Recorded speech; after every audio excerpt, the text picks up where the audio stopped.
मी राजेंद्र सत्यभामा विठ्ठल राऊत विधान परिषदेचा सदस्य म्हणून निवडून आलो असल्याने ईश्वर साक्षी शपथ घेतो की कायद्याद्वारे स्थापित झाले आहे अशा भारताच्या संविधानाबद्दल मी खरी श्रद्धा व निष्ठा बाळगेन. भारताची सार्वभौमत्व व एकात्मता उन्नत राखील आणि आता जे कर्तव्य मी हाती घेणार आहे ते निष्ठापूर्वक पार पाडीन. जय हिंद, जय महाराष्ट्र, जय शिवराय. राजेंद्र राऊत हा राजा माणूस है. इलाका किसका भी हो धमाका हम ही करेंगे. जलवा किसी का भी हो जुलूस हम ही निकालेंगे.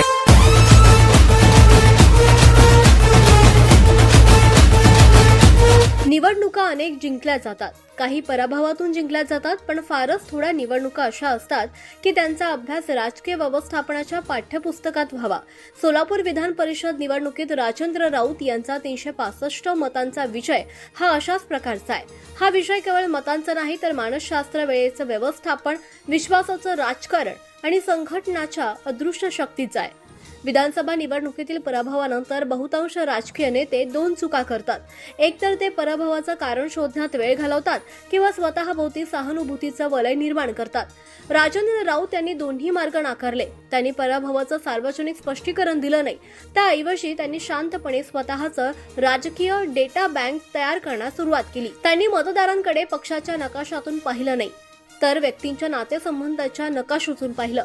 कोण कोणाला ऐकतो, कोणावर कोणाचा प्रभाव आहे, कोणत्या मतदाराचा निर्णय तर्कानं होतो आणि कोणाचा विश्वासानं, या सर्वांचा अभ्यास करण्यात आला.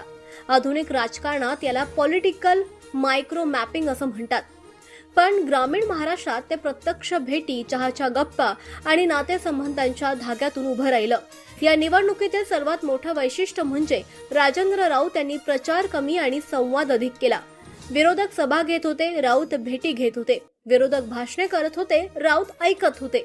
निवडणूक संपेपर्यंत अनेक मतदारांना असं वाटत राहिलं की ते केवळ एका उमेदवाराला मत देत नाहीयेत तर स्वतःच्या विश्वासाला मान्यता देत आहेत. राजकारणात एक अलिखित नियम आहे, संघटना निवडणूक लढवते पण विश्वास निवडणूक जिंकवून देते. या निवडणुकीत हेच सूत्र अक्षरशः खरं ठरलं. याहून महत्वाचा मुद्दा म्हणजे भावनिक ऊर्जा व्यवस्थापन. विधानसभा पराभवानंतर कार्यकर्त्यांच्या मनात निराशा होती. अशा वेळी बहुतांश नेते कार्यकर्त्यांकडून अधिक कामाची अपेक्षा करतात. मात्र राऊत यांनी आधी त्यांचा आत्मविश्वास परत मिळवला. प्रत्येक कार्यकर्त्याला आपण या विजयाचा भाग आहोत अशी भावना दिली. त्यामुळे ही निवडणूक उमेदवाराची न राहता संघटनेची बनली. या विजयाचा आणखीन एक अदृश्य पैलू म्हणजे राजकीय आवाजापेक्षा राजकीय शांततेचा वापर. संपूर्ण प्रचारात अनावश्यक वाद, वैयक्तिक टीका किंवा भावनिक प्रतिक्रिया टाळल्या गेल्या. जेव्हा विरोधक गदारोळात अडकले होते तेव्हा राऊत यांची टीम मतदारांच्या दारात होती.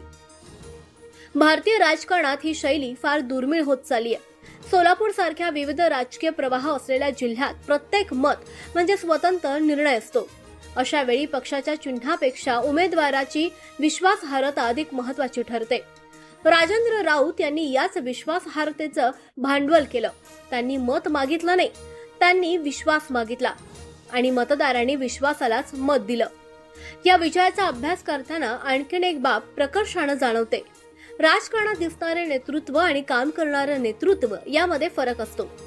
प्रकाश झोतात दिसणारे नेते अनेक असतात, पण प्रकाश झोतापासून दूर राहून संघटना विणणारे नेते फार कमी. राजेंद्र राऊत यांच्या विजयात दुसऱ्या प्रकारच्या नेतृत्वाची स्पष्ट झलक दिसते.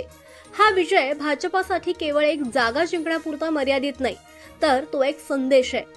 पराभवानंतर देखील संघटना जिवंत ठेवता आली, कार्यकर्त्यांमध्ये ऊर्जा टिकवता आली आणि प्रत्येक मतदाराशी विश्वासाचं नातं निर्माण करता आलं तर अशक्य वाटणारं राजकीय गणितही बदलता येतं. कदाचित म्हणूनच हा विजय 365 मतांचा नसून 365 दिवस अखंड चाललेल्या नियोजनाचा आहे. राजकारणात अनेक नेते निवडणुका जिंकतात, पण काही नेते व्यवस्थापनाची पद्धत जिंकतात.